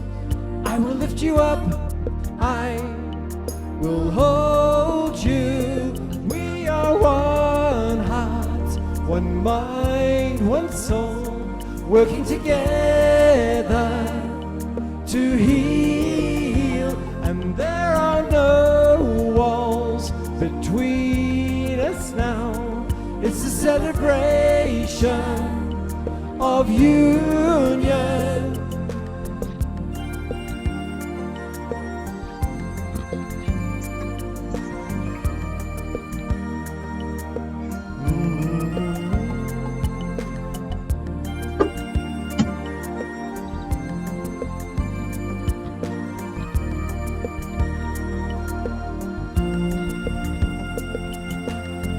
We are the ones who hear the new voice calling us home to freedom. Fear not, my friends, this is a new place full of new joys and happiness. Yes, we are one heart, one mind, one soul, working together to heal. And there are no walls between us now. It's a celebration of union.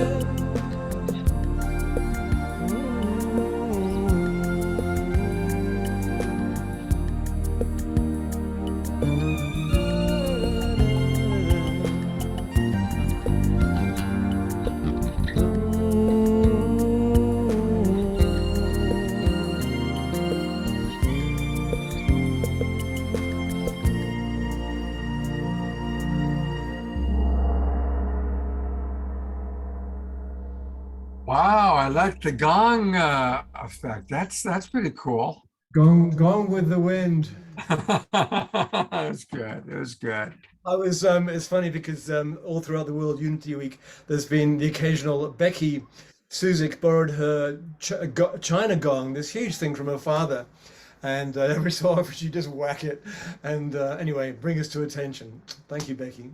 I did get the gong experience earlier today from her, and it was quite like, whoa, where's that? All right. All right. So World Unity Week has come to a close, and it's all to set us up for 99 days of unity, which takes us to Peace Week. And we're now going to go to Jon Ramer, who's going to share with us how we all can create our own missions and how we're going to do this. Jon, take it away. Well, Scott, in honor of what you just said, some of you who've been here, I just changed things. The order. So this is Mighty Network. This is a place for us to connect. World Unity Week used to be the first thing under 99 days. It's now down on the bottom because that's done. We're moving through missions on our way to Peace Week 2023. And this is the chance for us to really get to know each other at a much deeper level, given the urgency of the situation. And listening to Uncle Bunna, we could use what he's saying as an example, because this is about us figuring out what does it mean to really radically collaborate, because we're in a new medium and we do really care. When he said, I don't know if people care and the way, yes, we care, and we're finding each other. So I want to put forward the idea of the missions and how it could even be applicable to exactly what Uncle Bunna and the band that he's a part of are up to, and everything that all of us are doing. So this is a page right here. When you go to these different spaces, they're called, this is the overview.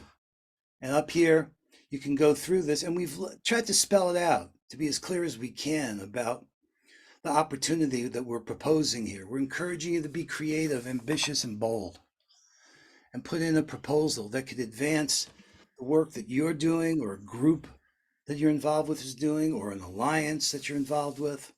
We've got a 99-day time frame. Now, it doesn't mean you have to do something for 99 days. It could be every once a week, it could be every 2 weeks, but it's within that time frame with the goal of us coming together during Peace Week to share the outcomes and the results. We're encouraging this idea of cross-disciplinary.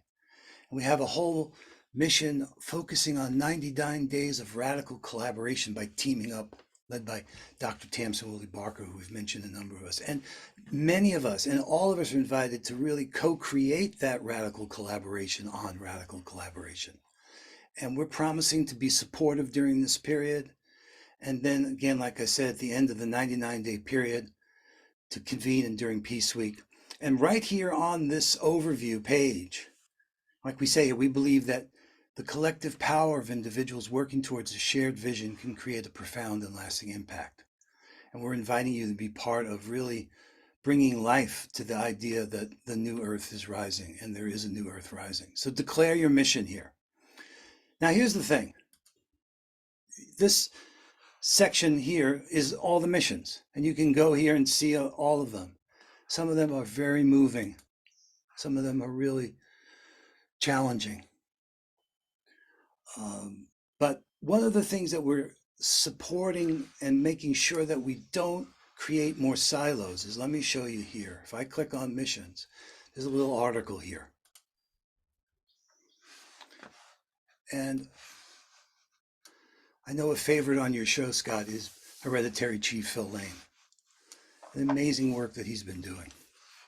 Well, when I first met Phil, it was 2008, he shared these guiding principles with me that had been stewarded at that time over 30 years. And it was so simple and elegant and powerful. we wrote this paper on deep social networks, but the summary statement is that you're starting from within, working in a circle, in a sacred manner. We heal and develop ourselves, our relationships, and the world. Phil's always been an advocate, what he calls a principle-centered approach. So we're trying to bring awareness to how our missions are synergizing with each other. And actually what we've done here is taken those principles and broken them into this idea of different synergy teams. And we're going to be convening on a regular basis. Imagine a breakout room where you can find out all the other folks that are working on things. Now we say starting from within, oh, that's personal and spiritual. And we lay out here, these could include things like knowing one's identity, purpose, meaning, inner fulfillment, well-being. So we've broken these 6 teams that really illuminate those principles. Starting from within is personal and spiritual. Working in a circle, well, the way we're working is changing. This connects our missions with what we do in our everyday lives, making and fulfilling commitments, exploring new possibilities, trading and exchange, new currencies, new economies. All of that needs to change. So if you're, and this spells out in here, the kinds of concerns that missions related to that will meet. We want you to be able to meet with others that are doing similar things. So we don't do redundant things, but we do things that we never could have imagined doing because we were thinking about doing them by ourselves. So in a sacred manner, deals with all the governance and politics, public trust, accountability, allocating resources, how electing officials, are they making decisions for the greatest good for the greatest number of people? And we spell out, okay, this particular team, if you will, this domain deals with all the issues having to do with representation, democracy, social justice, equality, government transparency. And we want you to add to this human rights and civil liberties based on your missions. We'll group them together. Because one of the things, let me just give you the 2 more that there are, social and cultural. So we heal and develop ourselves and our relationships. Well, that deals with how we interact, how we build healthy cultures, how we self-regulate, co-regulate. The social and cultural address a whole range of issues: diversity, inclusion, social justice, human rights, cultural preservation, art, culture, creativity, social cohesion, community building, mental health, well-being, education, right? So if you've got missions that are related to that, we want to give you a chance to meet with others who are doing similar areas. Ecological and environmental, that's how we develop our relationship with the world, addressing the natural world and all life on Earth. Addressing concerns like climate change and global warming, biodiversity loss and habitat destruction, pollution, contamination, right? And then the 6th realm is the holistic. Those initiatives and missions like the Global Peace Tribe, like Unity Earth, that are dealing with the holistic idea about systemic change. And there's real challenges there with systemic barriers and power dynamics, and how are we going to deal with the parts of the whole that are focused on all the interconnections and making this all happen.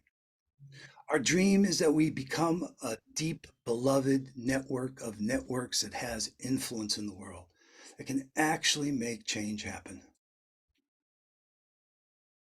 And we think that knowing what is ours to contribute is part of what a healthy community can do with each other.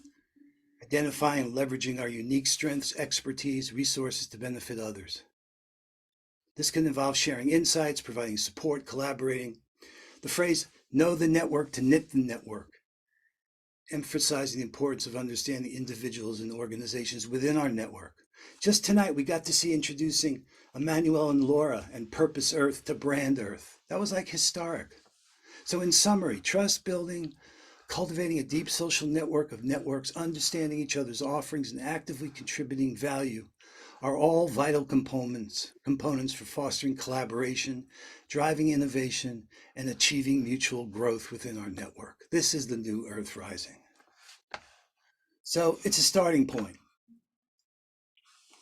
It's not intended to be anything other than a draft. See if the missions you're doing fit there. See if we can then convene and start to weave our strategies together and turn what we have into what we need. Know the network, like your dream of tripling the audience, right? This thing about sacrifice, there's something about actually taking the time and building the practice to say, how do I demonstrate the care for the people I have around me? You know, Sommer likes her coffee filled to the top. I don't like my coffee filled to the top. I put it in about half, but I fill her cup. When I do it, I fill it to the top. It's a funny thing, but you get the point? It's kind of like, hey, I know this works for Scott. This is something I could do for Scott. This is something I could do for Ben. And having the wherewithal and having the knowledge of each other. Oh, there's the holy cow. My God. I'll put the milk from the holy cow right there in the coffee. There's something new for us to discover about caring. Like I said, AI doesn't care. Well, what we're going to do on the Awakening World, by the way, Holy Cow, I think tried to talk and you're muted. Love to hear from the Or holy cow. maybe he's just chewing his cud. I'm not quite sure. By the way, the genius of all this is working with Ben. You see, he's behind all of this, and Kurt and you and the man. I mean, there is just truly a beautiful community. Hey, I see that Dana has started a mission and she's inviting participation and collaboration. So for example, I've seen this for the first time, just showed up in the chat box. So let's take a look at what Dana is doing. Dana is anchoring divine light and the energies of Lemuria through sound. She's transitioning into a new phase of expression of her service work. She's talking about it. There's a beautiful call to action. So there we go. Let's all support Dana. What a beautiful, beautiful piece of art she's got connected to that. So there you go. Here's an example. Funny you bring that up. I want to tell you that she is going to be sharing in the Cosmic Beloved Community Circle Zoom room tomorrow, which is a 9-day cycle. And she's been a lovely collaborator already. And she will be sharing, am I frozen? Oh, Dana will be sharing in that circle, which will be the first of, well, the second of 11 events that Heather and I will be co-hosting and offering to the Global Peace Tribe and all those that have missions to be in a sharing, talking circle and dancing together. So thank you, Dana. Scott. Yes, John. There's one other thing about this mighty network I want to make sure people see. So share your screen, bring it up like we do with Dana, but the missions all have these tags. And that makes it easy. Yeah, I could do it if it's easier. Yeah, you go ahead. So these tags, and you can come up with your tag, you know them as hashtags from other parts of the world, other platforms. But what's nice about them here is that, and this is Dana's, but what I began to notice is that there are similarities. So look what happens here. So we had a bunch of folks, and I go to the tag now that says end war. Well, Phil started his mission with ending war, but you know what? Then sure enough, Nuclear Prayer Day comes along. And then 2 more missions come in, urgent call to all women, another one for all women to end war, American Peace March.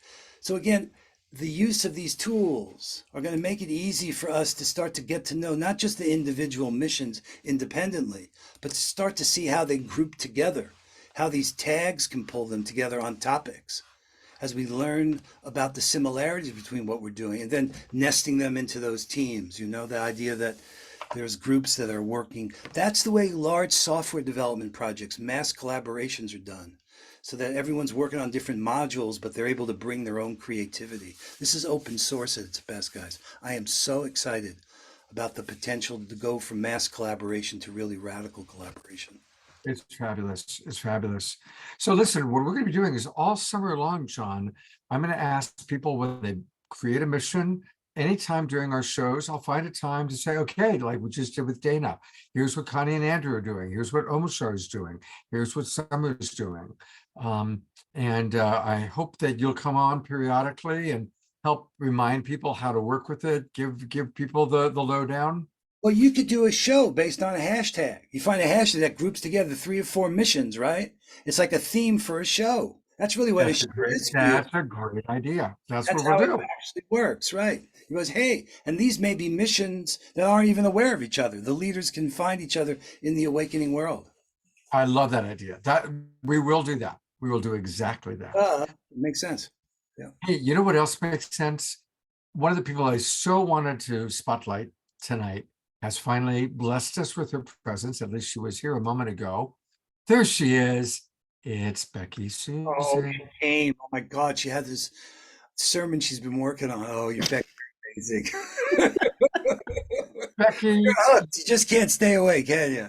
We I love you was so missing much. everybody. I was missing everybody. I was like just missing everyone, and just, oh my gosh, it's just such an incredible experience seeing everybody offering so many beautiful gifts and healing and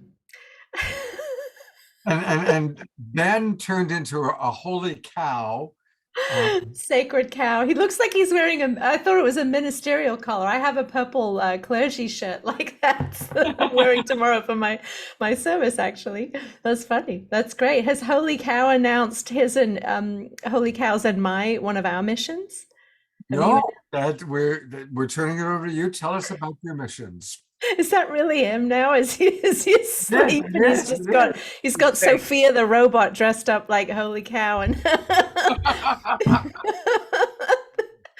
well, one of our missions is to inspire people to go vegan for good for 99 days, to experiment with removing animal products, holy cows, out of our diet, replacing milk cream, right, dairy cream with almond cream, or there's some really amazing blends. And so we're actually going to have a program Wednesday or Thursday of this week. We weren't able to do it during World Unity Week, where my partner Robert and I and Ben and Irina, we're going to be launching what we're doing, and in greater detail, and sharing recipes and sharing some of the reasons and the stories from our own journeys and why we each have committed to going vegan for good. And I remember Dr. Silas Rao once said to me when I told him, he said, "Oh, you're going vegan." And he told some other people, and I said, "Well, I'm not a vegan yet." And he said, "Going vegan is something you do for the rest of your life. It's, there are always different nuances and different things that you can change, that you become more aware of how your purchasing patterns or your dietary patterns may be causing more harm to the environment and to yourself than the choices that I try to make as a vegan. Anyway, it's about being vegan joyfully and eating delicious food as well. And I'm really love challenging Robert. He and I challenge each other to convert different recipes to vegan and gluten-free.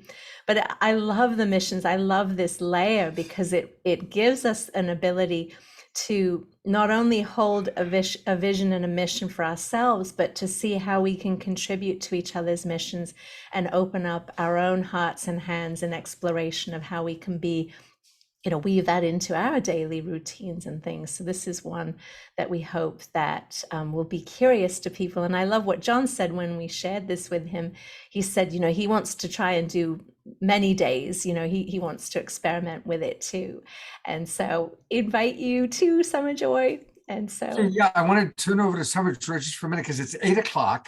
We're almost done here. We've got about 5 minutes left, or 7 minutes. But Sommer, tell everybody about what you're going to be doing, and then we're all going to direct attention over to you as soon as we finish, which is in a few minutes. Bring your fabulous vegan or not vegan self to the dance floor. It's an after World Unity Week dance party that's just been kind of inspired over these last couple of days of how to end and transition into the 9th day of the 99 days in a big, beautiful way. So it's going to be the first 99 minutes of the 24-hour dance that we did in the Cosmic Beloved Community Circle Room last week. So come on in and, be you, whatever that is, as a holy cow or whatever it is, as we have a lot to celebrate and honor. this And evening. so Zoom roomers, all of us, we've put the link into the chat box. For those of you watching on Facebook, there's still time. Join Global Peace Tribe, get the links for the next 4 months, and you'll be able to see the link to where we're all going to go, because we're going to all dance with Sommer in a few minutes. All right. Becky is amazing. We all love Becky. And I was chatting with her about World Unity Week stuff. And somehow we got on the subject of pride, and she let me know that this is a topic close to her. She didn't know, and some of you might not know, that I made a movie called Men in Love, which was a groundbreaking film way back in 1989. We played all over the world with it. It was really a very powerful, big part of my life. 3 years of my life went into writing it, directing it, producing it, raising the money for it, traveling with it. The theme, the marketing campaign became Why Did a Straight Man, Me, Make a Gay Movie? And so Becky and I got talking, and I'm really grateful that Becky is going to be one of our actual featured presenters on the next week's Awakening World. On Wednesday night, we're celebrating Pride, Pride Month.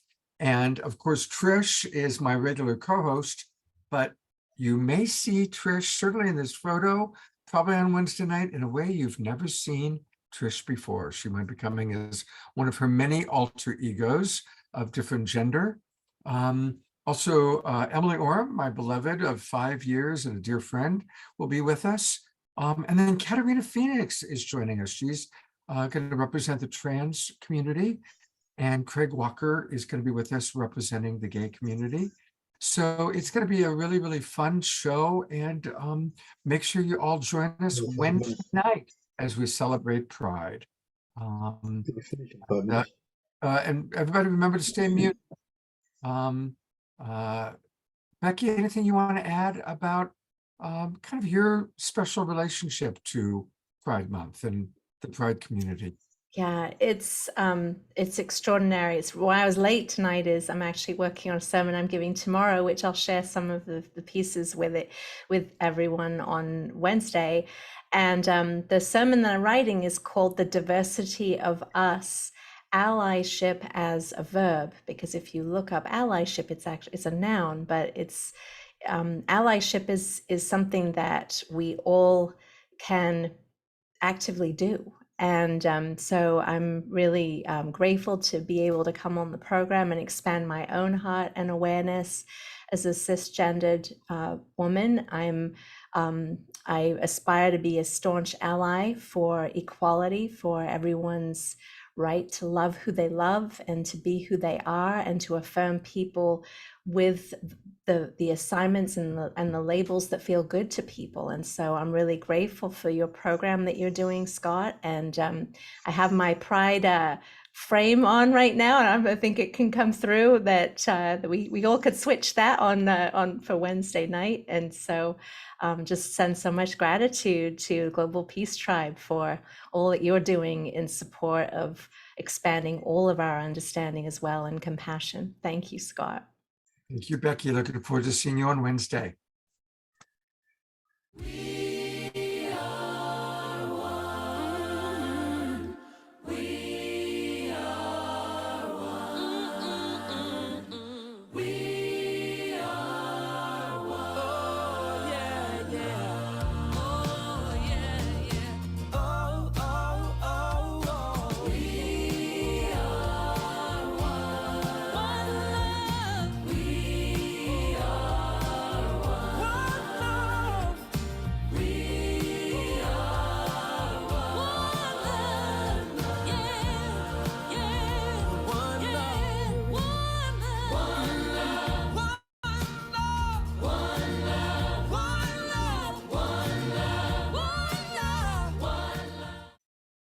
Absolutely. Welcome to, we're almost done, our Global Peace Tribe announcements.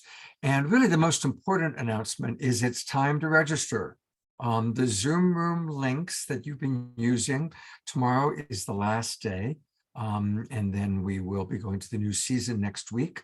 So it's really, really important to register.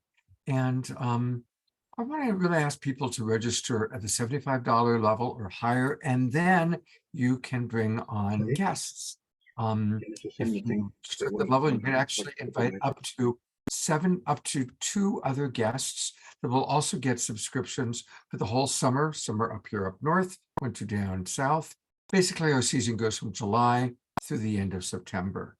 And we're going to do some different things for this next season. We're going to have a regular meditation program for people to tune in on a regular basis, possibly even daily.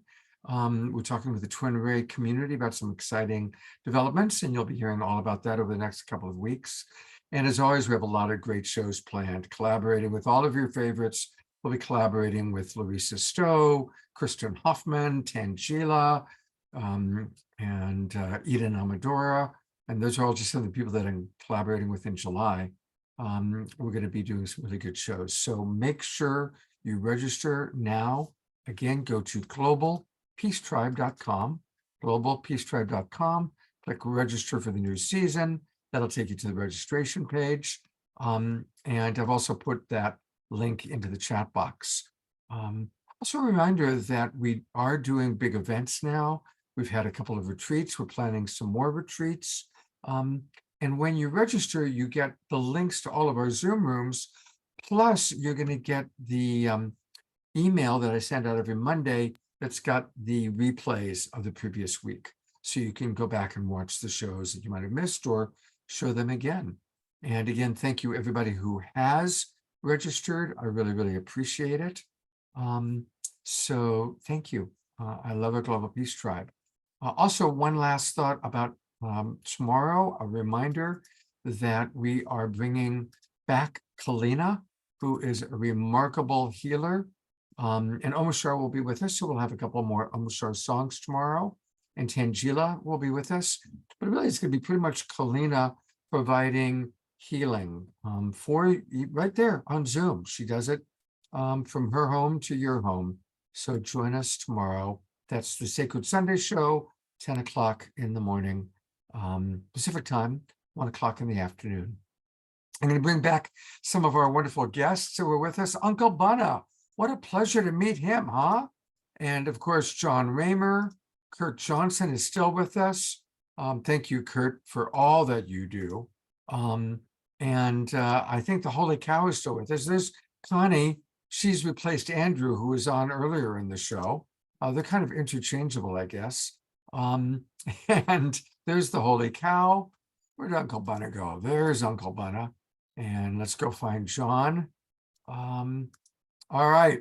So we are all going to head over now to dance with Sommer Joy. So let's put that link in one more time. John, anything you want to say about what Sommer's going to be doing? Or Ben, any last words?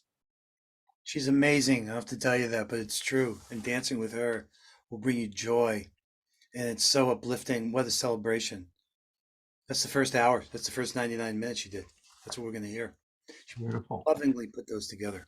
All right. So I'm putting the link in. So you guys all go. Well, I can't copy. I have to copy the whole thing. So hold on. I'm putting it back into the chat box one more time. Whoops, wrong one. Great show, Scott. Great show. Amazing. Amazing to see everybody as it begins, so it ends with Sommer Joy dancing. Connie and Andrew, I'm excited about your movie. There's so much goodness here. We love the Global Peace Tribe. Thank you. Thank you, everybody, for being here.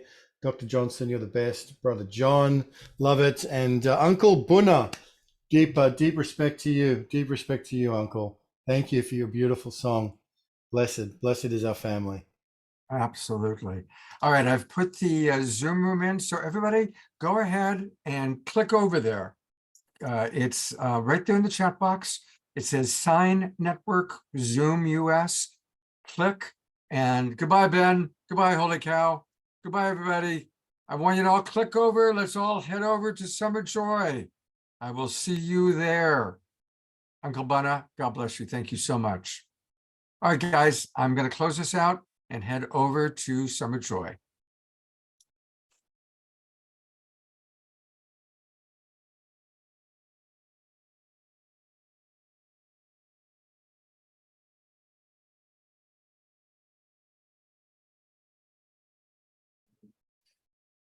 Hi, Uncle Bunner. That's Connie. That's my wife. We're coming to Australia in January and February. We'll come and see you. We want your wisdom in our film. Oh, Mashar, you got made the host automatically because you were co-hosted. So you need to end the live stream. We're going. At the under where it says more or where the custom live streaming service, there's a little box that says stop. So here we go. Love you all. See you in Summer's dance room in a 5, 4, 3, 2.